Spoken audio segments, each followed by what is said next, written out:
Recently, two prestigious universities in California have been involved in rare incidents where Chinese F-1 visa holders' legal status in the United States were abruptly terminated by the U.S. Department of Homeland Security.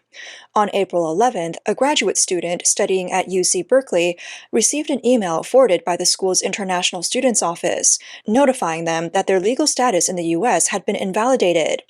The email shows that their Student and Exchange Visitor Information System record was marked as terminated by DHS, with the reason listed as status violation, but without further details. The graduate student, who had planned to complete their master's thesis by June, still had unfinished research chapters saved on their computer.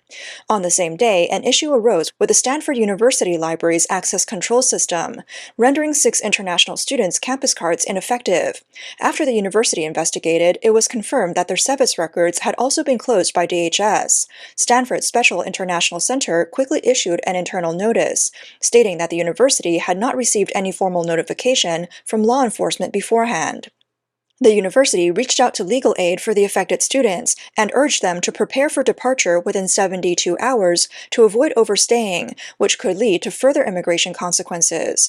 A woman who claimed to be the parent of one of the affected students posted a screenshot on social media, revealing that the student had already paid 870,000 yuan, approximately 119,000 US dollars in tuition fees over the past 3 years. However, the student was suddenly told to leave within 3 days, leaving the entire family in shock.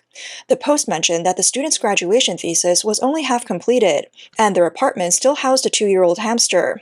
The post concluded they didn't even have time to eat the frozen dumplings. Since the United States announced new tariffs on China, tensions haven't eased at all. And now something even more serious is happening. Chinese students in the U.S. are facing a sudden crisis. There are reports that the U.S. might cancel a large number of student visas, and nearly 40,000 Chinese people who are staying in the U.S. illegally could be deported. According to reports, U.S. authorities are asking universities to hand over background information, academic activity records, and any links Chinese students may have with the Chinese government. The international education group, NAFSA, said that at least 500 international students have already had their visas revoked, and many of them are Chinese. Most of these students are studying science, engineering, or computer-related fields, or have received funding from the Chinese government. One PhD student at Cornell University shared on RedNote that his F-1 student visa and scholar status were suddenly terminated by the SEVIS immigration system. He said he lost his legal status in the U.S. without knowing the exact reason. He mentioned he was charged with a misdemeanor last September after a car accident, but hasn't been convicted.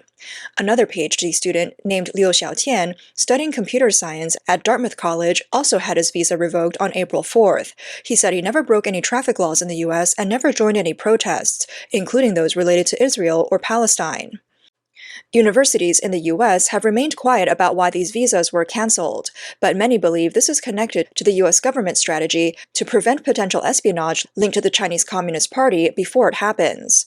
The move has caused strong reactions in the academic community, but it's important to note that the U.S. government's strict stance on Chinese student visas didn't just start now. During Trump's first administration, several restrictions were already in place. One of the most notable was Executive Order 10043 in 2018, which banned students and scholars with ties to the Chinese military from entering the U.S.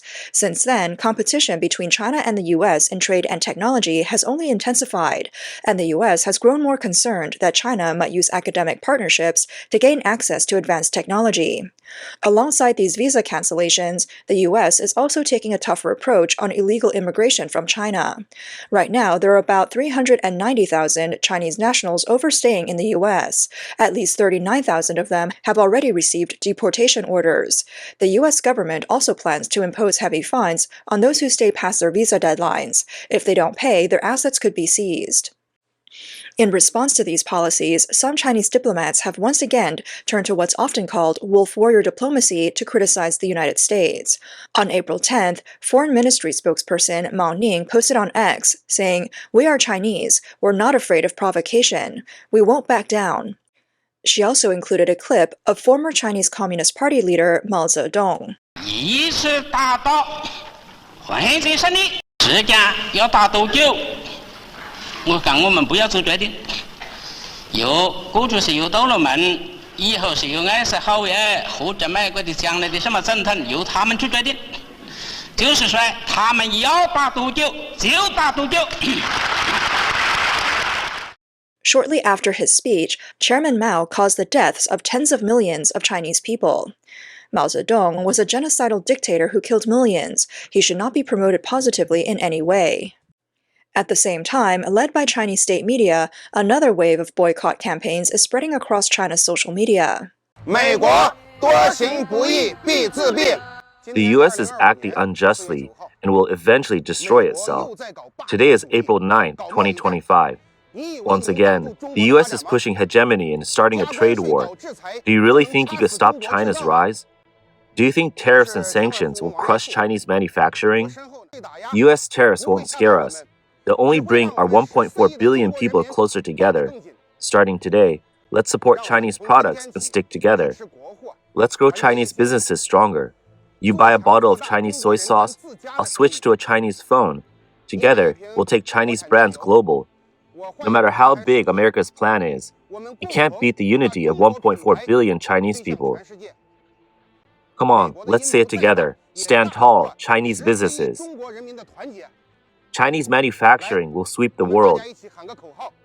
We'll win this war. 关姐，通知所有宝宝乐幼儿园员工，即日起禁止去。 Ms. Guan, please inform all staff at Baobaole Kindergarten that starting today, they are banned from shopping at KFC's or Starbucks. Sam's Club's memberships must not be renewed. Any American brands on the list are off limits for our employees. As Chinese citizens, we officially announce our countermeasures against the U.S. economy. We will support domestic products and stand with China. We're determined to win this war with the U.S. In response to this U.S.-China trade war, American conservative politicians are also speaking out online in support of the government's tough stance on China. Lauren Loomer, a Make America Great Again activist, strongly criticized China on X.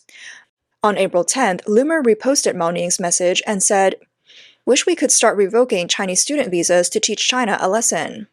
If Xi Jinping is going to play games with President Trump, then the president should deport Xi's daughter, who studied at Stanford and lives in the U.S."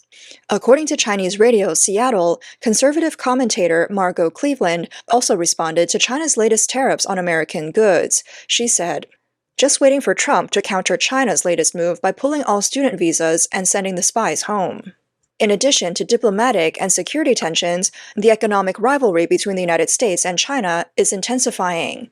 On April 9th, the U.S.'s new tariffs on Chinese goods took effect, which directly triggered China's countermeasures, worsening the bilateral trade relationship. China's retaliation focused mainly on sectors like automobiles and machinery, while the U.S. strengthened its restrictions on technology exports to China, attempting to curb China's technological advancements. Why is the U.S. government targeting China so heavily? And why is it focusing on Chinese students with ties to the Communist Party? From a national security standpoint, the U.S. has long been wary of the CCP using overseas personnel for intelligence infiltration and espionage. Reports point out three main reasons why Chinese student visas have been revoked. First, a criminal record, such as for DUI, drugs, or fraud. Second, participation in pro-Palestinian protests or making pro-Palestinian statements. Third, an unknown reason. Observers suggest that the third category is likely aimed at preventing CCP infiltration of American academia, where Chinese students in sensitive fields might steal or transfer cutting-edge U.S. science and technology, posing a threat to national security. Chinese human rights lawyer Wu Xiaoping, who is currently based in the U.S., said, "The American government isn't just concerned with whether an individual has a criminal record.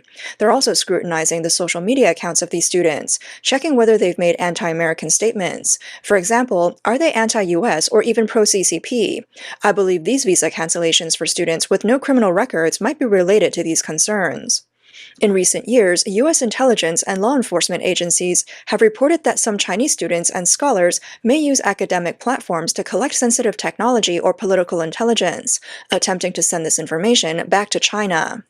In October 2024, the U.S. federal government charged 5 Chinese citizens who visited a military base in Michigan. They filmed U.S. and Taiwanese forces conducting live-fire exercises. These 5 were all Michigan University students holding student visas. In January 2023, Illinois Institute of Technology graduate student Ji Chaochun was sentenced to 8 years in prison for espionage.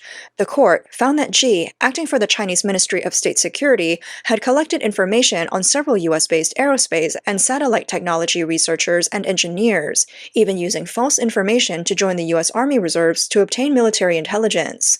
These cases reflect the CCP strategy of using students and scholars abroad to gather intelligence and acquire technology. They also highlight the complexity the US faces in dealing with these challenges, balancing the need to guard against real security threats while also avoiding false accusations against innocent individuals.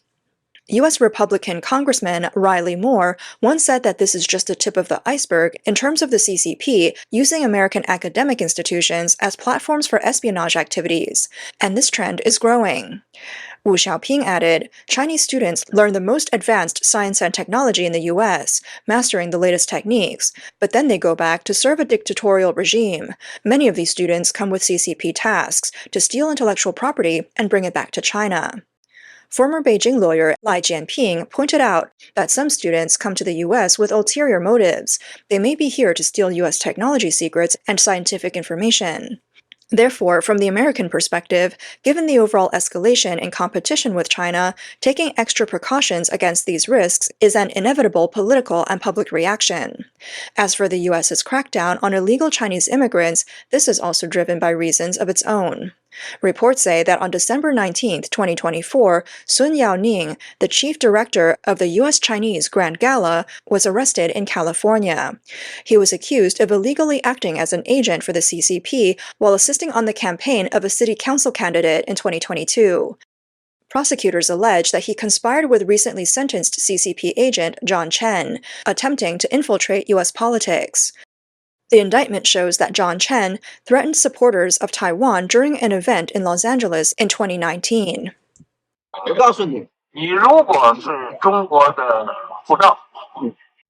I tell you, if you have a Chinese passport, we'll take a picture of you now. You'll never be able to return to China. Now we're taking a picture of you. Even if you can return, we will arrest you when you get back. There's also recorded evidence showing that John Chen and others used the IRS whistleblower system to maliciously report practitioners of Falun Gong, a spiritual practice severely persecuted by the CCP. In August 2024, the 8-year-old Chinese scholar Wang Shijun, living in New York, was found to be an illegal agent of the CCP. The U.S. federal court found that Wang had long pretended to be a democratic activist and used his democratic organization to gather sensitive information on activists from Hong Kong, Taiwan, Tibet, and the Uyghur region, secretly passing the information to China's Ministry of State Security.